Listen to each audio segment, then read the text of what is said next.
The Sobex Valley is covered. Yeah, and I mean, Sean Mead, even us, like fighting against, even us fighting against the hegemonic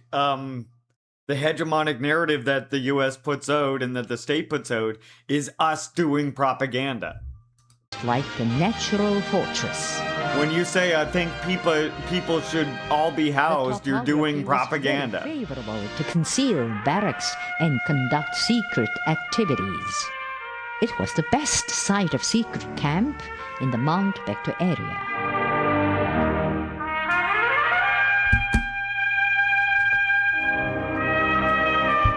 At that time, the Sobex stream was the only access to the Sobex Valley. That's why President Kim Il-sung, remembering the Baekdu-san secret camp... Half the Korean population is reportedly malnourished, and they're touting the contributions of the former leader and how hands-on he was. Come on, bruh. Half the Korean population is not malnourished. They have the same life expectancy, etc., as fucking like France at this point. Favorable for our and rising. Defend, but unfavorable for the enemy. You're talking about a snapshot of DPRK that was overcome in the 90s. In a situation, by the way, that any other country would have had far worse. It was because of DPRK already building self-sufficient means of planting and distribution that they were able to fare as well as they did in that kind of situation.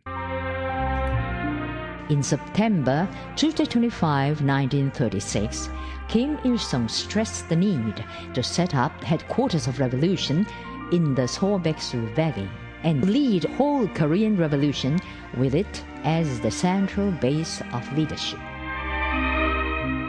That was how the headquarters of revolution was built. Yes, because the U.S. had just successfully overthrown their largest trading partner, the USSR, and DPRK suffered a series of successive famines, while the U.S. also placed illegal sanctions on them to restrict them from being able to trade with people.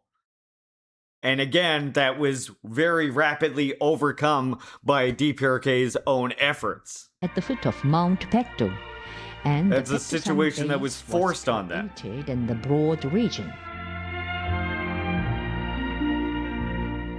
Cheongil Peak. No one's denying that starvation happened in the 90s, but it was caused by U.S. intervention. At the foot of Cheongil Peak, there are birthplace of leader Kim Jong-il and many revolutionary relics and remains of the Baekdu-san secret camp.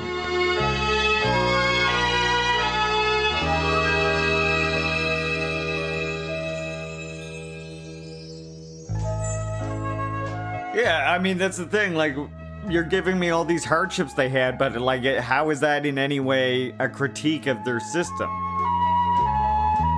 What?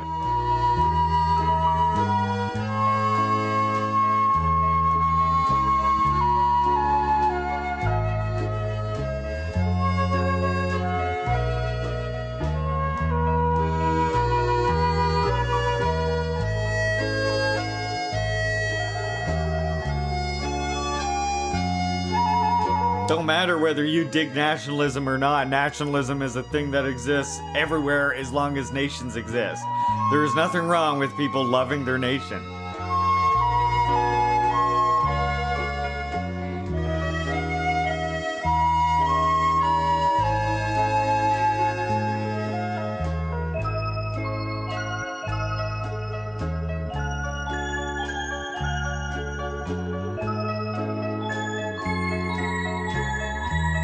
You're projecting.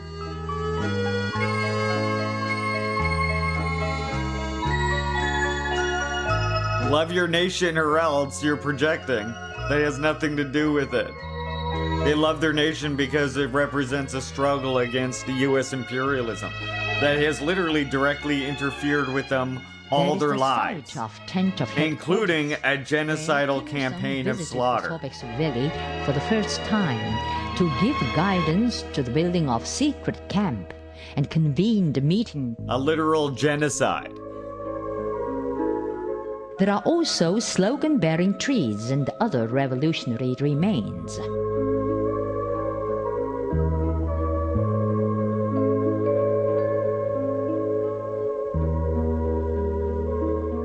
Kim Il-sung visited other secret camps around the Paek-do-san secret camp to lead all the affairs of the Korean Revolution, including... Yeah, I mean, the thing is, the reason why DPRK is the way it is, with its unity and the way that people support the government, and why the U.S. is the way it is, with trying to get people to support its government, is because one actually serves the people's interests. And the other one serves the interests of a little handful of bourgeois exploiters who want all of the pie for themselves.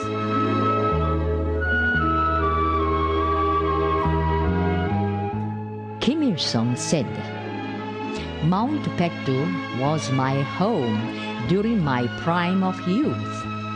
That home contained a large number of my messmates, an incomparably larger number than my family at my childhood home. They stayed with me in that home, worked in the rain and snow of Mount Paektu, and dreamt of..." Yeah, and a good point, Kat. Let's talk about the hunger in the U.S. empire. The richest country on earth.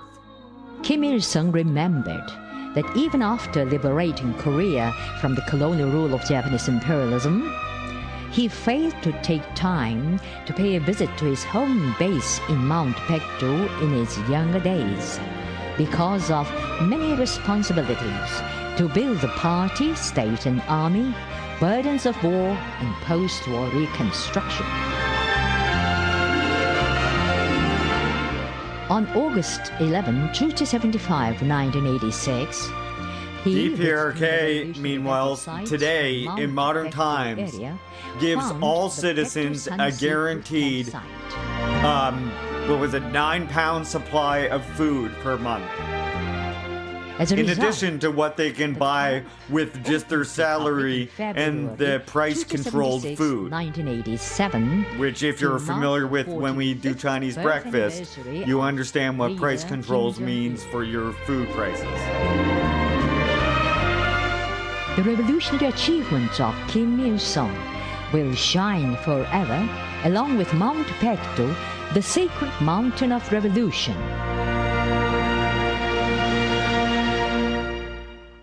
And when I say every person, too, by the way, I mean, if you are a family with 4 kids and 2 adults, then every one of those kids are getting sent 9 pounds of food from the state, as well as the 2 adults. Each a package of 9 pounds of food per month from the state.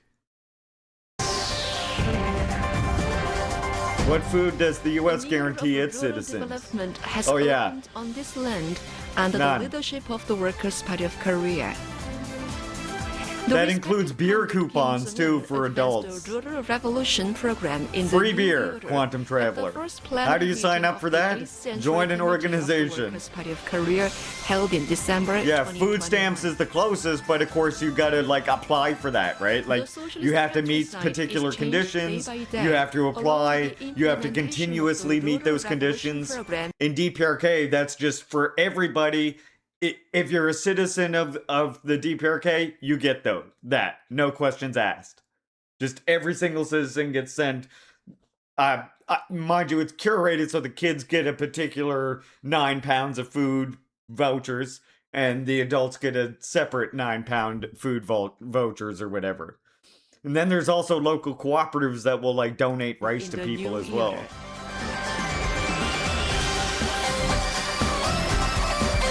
This is talking about new areas facelifted in the DPRK. Water is regarded as life-giving water in farming. For the steady development of agriculture, the irrigation project was set as the national top priority task, as well as the goal of irrigation construction by 2025. And this is the stuff that the DPRK government, by the way, is concerned with. This is why I'm showing you this too, right? Everybody always knows about all of these military developments and shit, but most of their efforts is directed towards trying to improve people's livelihoods. through the development of infrastructure like this. Desalinizing the Lake Gangryong, the River Chongchon-Pyeongnam Irrigation Waterway Project, and the Hwangju-Kindong Waterway Project were completed, and hundreds of thousands of hectares of paddy and non-paddy irrigation system perfected. The spectacular irrigation system stretching to the fields is convinced of the prospect for stable and constant agricultural development. So this is expanding their agricultural land by doing this. How is this in any way anti-imperialistic? DPRK is at the forefront of anti-imperialist struggle. Role of the D. The socialist countryside, which is nationalism and revolutionary culture has literally been the number one force in liberation struggle across the world. Whether it's Iran fighting against the pedophile empire, etc. Did you know the USA committed a genocide against Korea? So did China. What are you talking about? When did China commit a genocide against Korea? Over the past 4 years, a number of farm machine producers have been rebuilt on a modern and expansion basis, and efficient farm machines we made supplied to the countryside across the country, giving a new vigor to the agricultural production. Dave in the van. The Kumsong tractor Everybody go follow Dave Legan. Oops, yeah, it was Japan. Yeah, it was Japan. Has developed into a comprehensive the military, the occupation that Kim Il-sung led a resistance struggle against personally, barefooted, going across the country since he was 12 years old. Why do you think Kim Il-sung is so goddamn popular? Jesus Christ. Which can produce different kinds of efficient farm machines as well as... You know who Japan was inspired by? China has not committed its own genocides. No, you're wrong, roll of the D. China has not committed any genocide at all. It has ended genocides, actually, much like Korea. You're very confused. The variety of farm Name a genocide that modern China has committed, please. The proportion of the farm work done by machines increased more than 2% as against the previous year.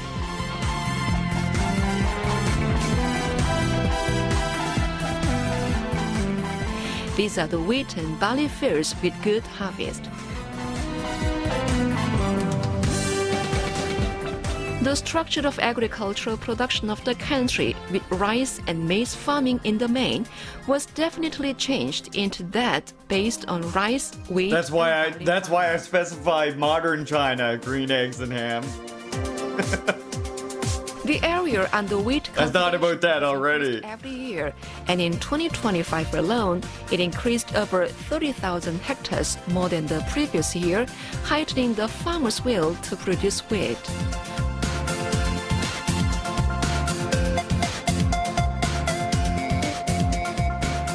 Modern rural houses have been built across the country, making the countryside... Look at this. I just want to rewind just a touch, since we're talking about, DPRK state and nationalism.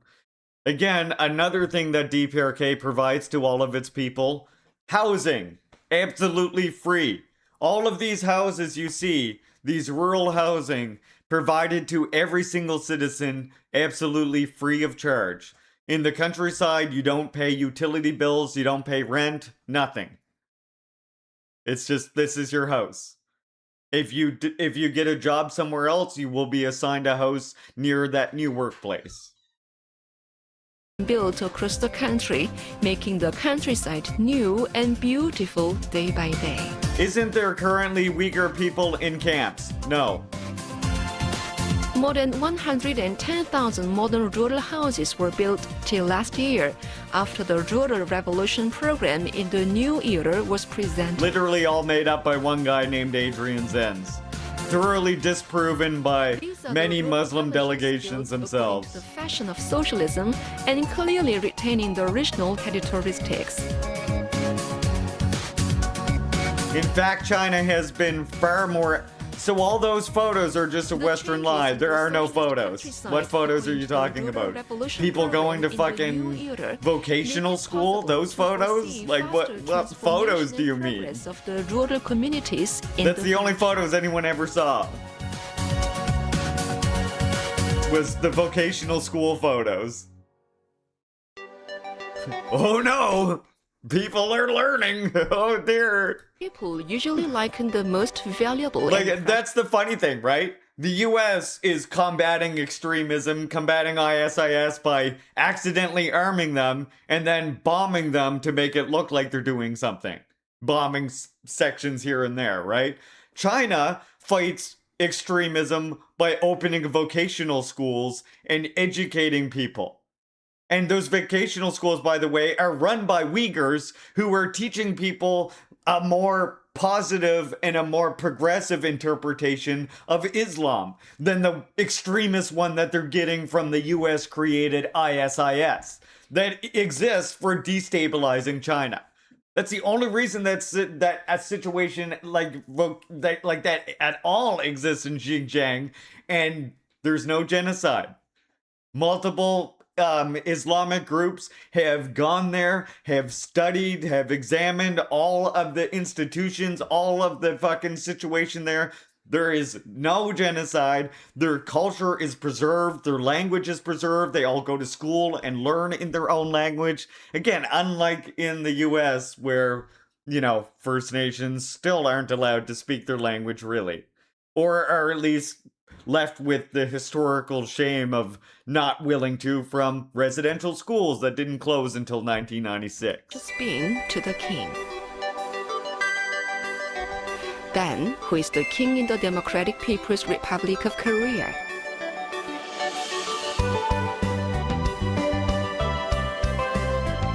The DPRK. Now we're going to talk about the kings of the country in DPRK. Anybody know who the kings of the country in the DPRK are? Any guesses, chat? Who would you wager are the kings of the DPRK? I've never been to China. What are your sources on this? State media, anti-Chinese media, which tacitly has to admit all kinds of things. People who have lived in China, including our comrade Dave and many others in chat, like a multitude of sources, from unpacking all of this bullshit that we've been fed for all of our lives. It's not a matter of just looking at Chinese state media and then being fooled by it. It's been years of unpacking the bullshit we've all been sold. And talking with people who live in China, talking with people who live in DPRK, etc.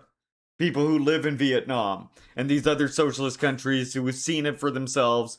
And then, yes, reading their state media and comparing it with US corporate media is a very valid thing to do. And I encourage everybody to read their state media, read the corporate media, and compare the two. And you see for yourself which one you think is being more honest and which one is not. Lainey, welcome in. Good to see you. February 2022. And Alberta Socialist too. It is a subsidiary law of the DPRK on the nursing and upbringing. So the kings of the country.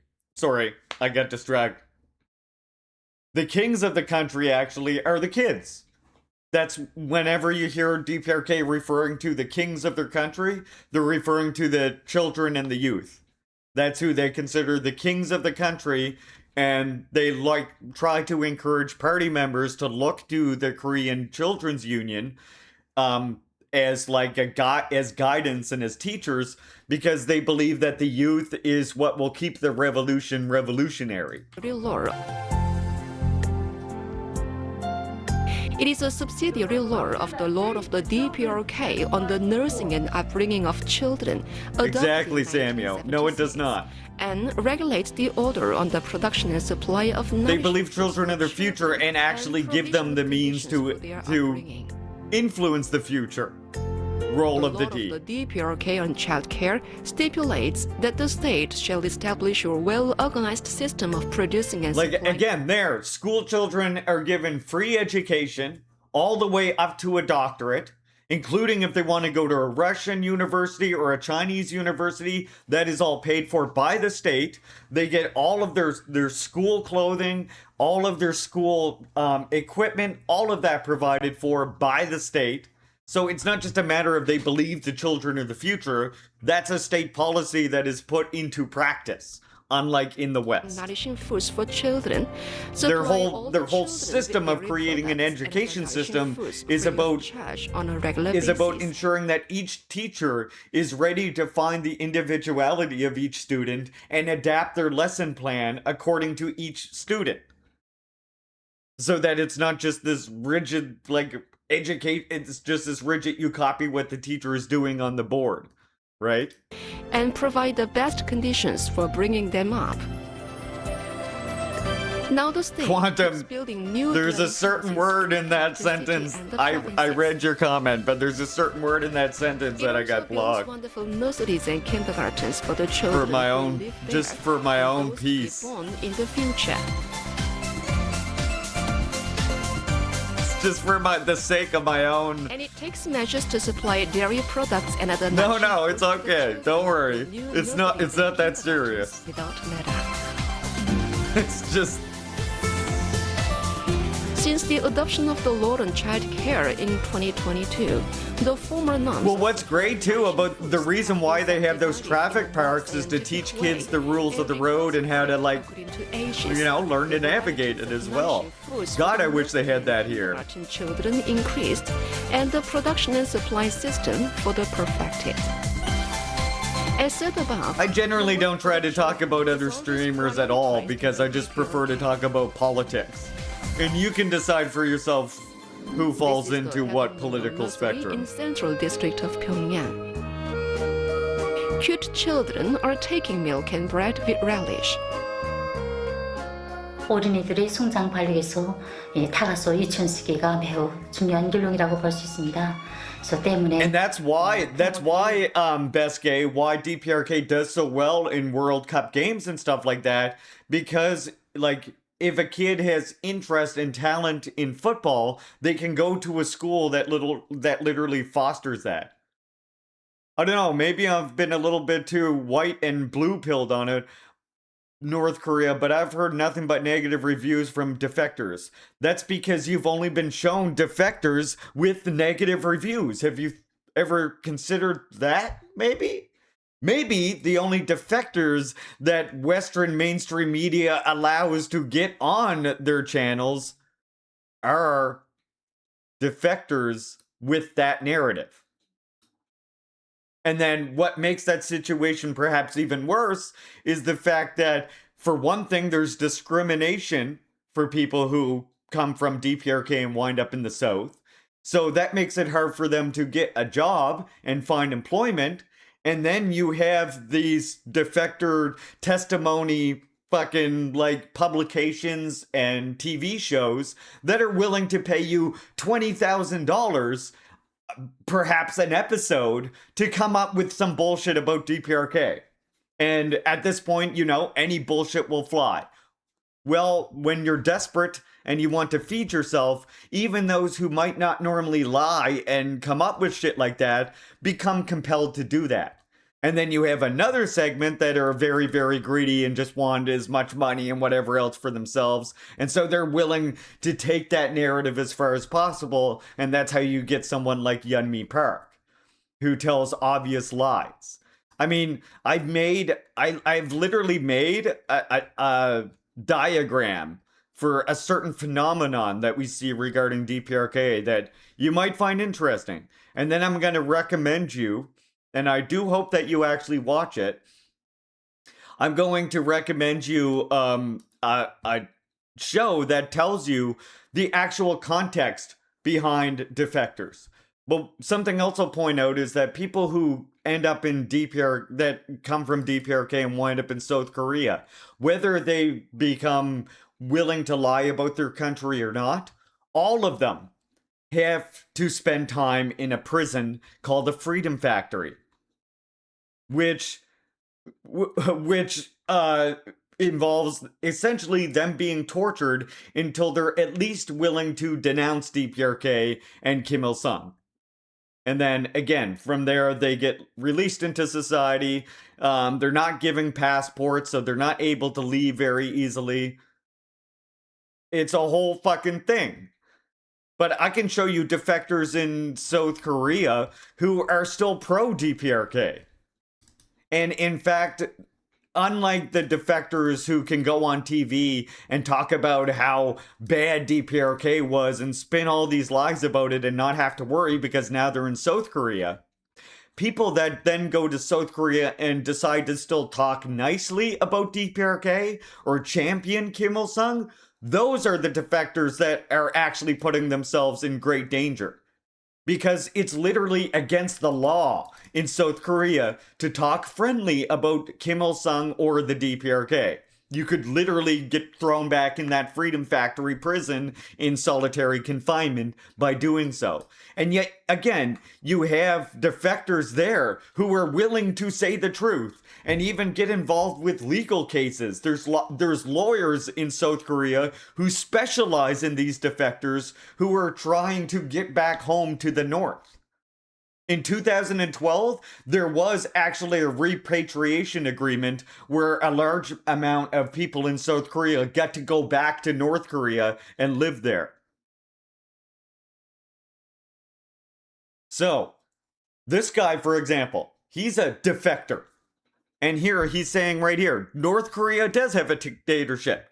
Proletarian dictatorship, people's dictatorship. You can't be a leader in the North without the consent of the people. He could get in fucking massive trouble for saying this. Again, and another thing he says here, in the same documentary I'm going to link to you. DPRK human rights are the best in the world. American citizens are afraid of their own police. Huge cops who look like pigs beat people to a pulp and handcuff them. That's human rights? All while arresting foreigners and calling them terrorists. And so, with those screenshots in mind, I do very much encourage you. This whole playlist really is good. This whole playlist is contrary perspectives on the DPRK. But one in particular I recommend starting with is this one. Loyal Citizens of Pyongyang and Seoul. This one literally talks to those two defectors. And gives, like, here's the guy right here. 총 뽑아낼 판인데, 아니 자기 나라 인민이 미국 같은 거 자기 나라 사람이 설악에서 서지나 딱 총. And just as a little, 호수문에 손에 딱 총 있는 거에서 총 발사해서 죽여. Just as a little peek at, look, listen to this part right here. The famous defectors that we're used to, the ones that announce to the world of the infringements of human rights in North Korea, probably look something like this. This defector is named Park Yeon-mi. Ever since a video of her crying at a conference went viral, she's been dominating the defector narrative in the media. There are many other defectors like her who get huge international attention. But how are they making themselves so popular? Who's supporting them? Let's use Park Yeon-mi as an example. In South Korea, she is sponsored by a right-wing think tank called the Freedom Factory Corporation. And in the United States, she is funded by the Atlas Network, a massive libertarian organization that creates and supports right-wing think tanks from all across the world. The Atlas Network has been playing an especially active role in the destabilization in Venezuela. The Atlas Network funds think tanks in Venezuela like Se Dice Freedom, which is an anti-government organization with the purpose to change public opinion and to support the opposition protests. Trying to set the country alight. An opposition leader in Venezuela named Maria Machado, who's been actively calling for regime change, even thanked the Atlas Network on camera for its support. Thank you to the Atlas Network, to all freedom fighters and Democrats around the world for your support. And in Korea, the Atlas Network has been quietly playing its role by funding organizations that pay defectors to tell harrowing tales of their home country. One of the organizations that the Atlas Network funds is called Teach North Korean Refugees, yet another platform for terrifying defector testimonies. The founder of this organization, Casey Lartigue, is also one of the directors of the Freedom Factory Corporation that was mentioned earlier. This is because Casey Lartigue is a paid partner of the Atlas Network. It isn't a coincidence that this massive yet secretive organization that meddles in Latin American politics also happens to play a major role in defector politics in Korea. It is because defector testimonies can change people's opinions and therefore can be used as a political tool.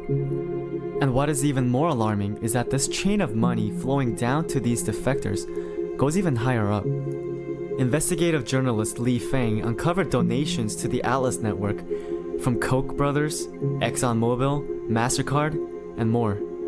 And from the taxpayer's dollar, the US State Department and the National Endowment of Democracy publicly funds the Atlas Network.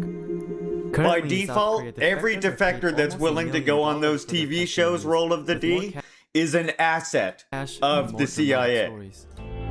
North Korean defector testimonies are not valued by truthfulness, but rather their ability to change the global opinion of North Korea, thereby creating support for anti-North Korean policies. And this is why I made this project, because year after year the people in power spend millions of dollars to make sure we get anything but the truth when it comes to countries like North Korea. I'm hoping that what Mrs. Kim and Mr. Choi said will inspire people to ask questions for themselves. And her story makes me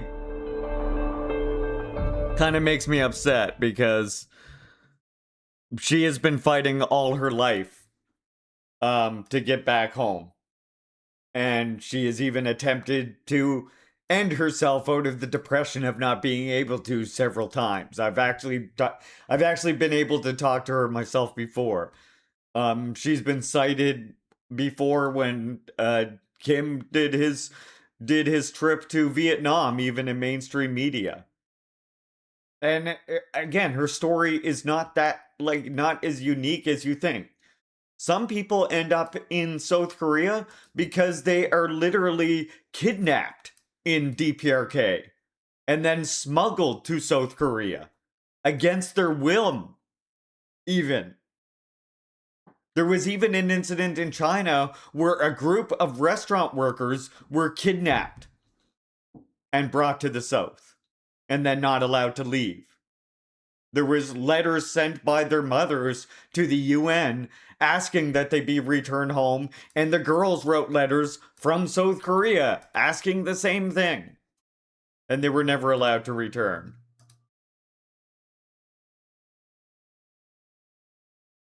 Yeah, Shenyang has very similar, it does have very similar funding, Shenyang as well. Look, I made a particular graphic for this as well. Did I put it? Yeah, this right here. Virgo, welcome in. Good to see you. Everybody go follow Comrade Virgo.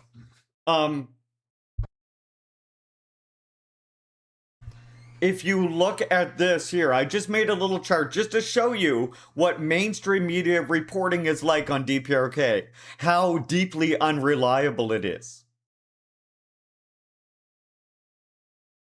So you got executed North Korea. They work hand in hand, the South Korean government and those right-wing think tanks, Quantum Traveler. So look at this. Look at these reports that you see in their news, right? North Korea leader Kim Jong-un poisoned his aunt. And then like a little while later, Kim Jong-un's aunt is still alive, says South Korean intelligence. Executed North Korean pop star back from the dead and by Kim Jong-un's side. They were talking about his current wife, accusing him of executing her. Top North Korean official reappears days after purge. Report from AP. Wall Street Journal. North Korean general reported executed. Appears to be alive. North Korean singer executed by firing squad. Shows up alive and well in Pyongyang. Kim Jong-un shows up, architect, and then these two people are accused of being dead. But it just goes on and on. Kim Jong-un's aunt makes appearance after being presumed dead for the last 6 years. North Korea executes Army Chief of Staff Ri Yong-gil. Oh, no, he's back from the dead. There he is right here. So, that's the level of Western reporting. So you can imagine what those defectors can get away with. Right? Like, there's no kind of like citing, there's no fact checking, there's no nothing when it comes to Korea. I personally know people who used to live in DPRK. One of them has said this before. In fact, DPRK is the only country in the world that is not opportunistic, and that strictly abides by internationalism. I am tremendously proud of the DPRK, and that the DPRK is my fatherland. Auto translate from Korea really sucks. This is a conversation between two quote unquote defectors. And one is saying, why did you want to move? I wasn't able to distinguish between the family and the country and until I left. And now I have a lot of trouble with my regret because the country that they live in is separate from the family. Whereas in DPRK, the family and the country are one. And then the person that responds says, I left the land because of my greed. And now I realize how happy and warm I was in the fatherland and the motherland that gave me faith. These are people that I networked with when I was part of the Korean Friendship Association. And again, part of that work is trying to like encourage reunification so those people can go home. This is like Yeonmi Park. This is what she says all the time. Hey, James, welcome. Why do we have gender lands? Well, you know, maybe one day they'll be overcome. Yummy Park, right here. I was awed by the human imagination when she left DPRK, she's saying. This was an astonishing experience. When I was growing up in North Korea, there was no such things as art museums or natural history museums. Girl, what are you talking about? There's like kids clearly in natural history and fucking museums that have been there and been built since the 60s.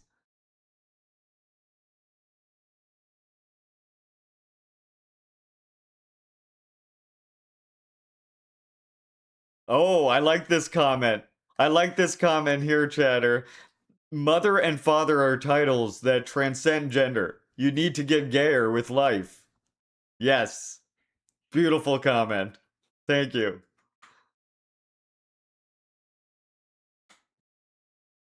She blocked me for making this, by the way. She literally blocked me for making this meme of her. It's my proudest moment on the internet. Oh yes, the highly sophisticated Western propaganda technique of just making shit up on the spot. She clearly learned that from the Atlas Network, right? Let's see, let's find her on here. She blocked me for making that.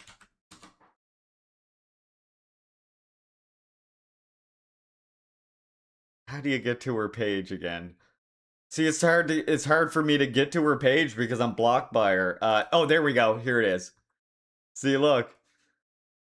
Ba ba ba! Look at that, chat.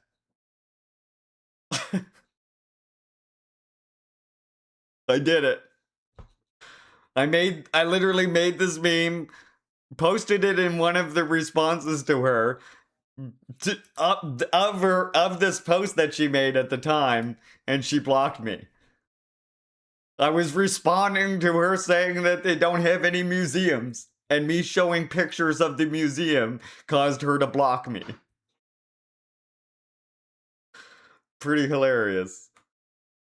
And I mean, you can look at the people that she works with, right? Look, Yeonmi Park with Jason Myers at the Regan Ranch.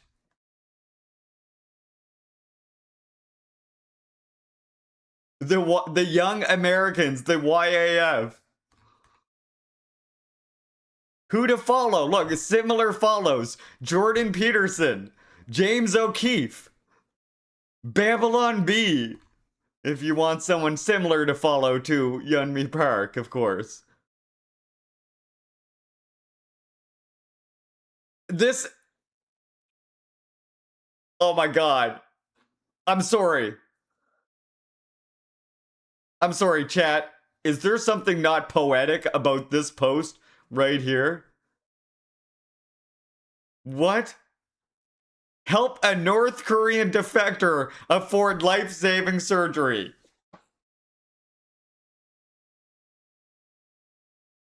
due to not having health insurance. Kind of writes itself, doesn't it? Kind of writes itself, huh? Because if she was still in DPRK, you see, that healthcare would be guaranteed to her.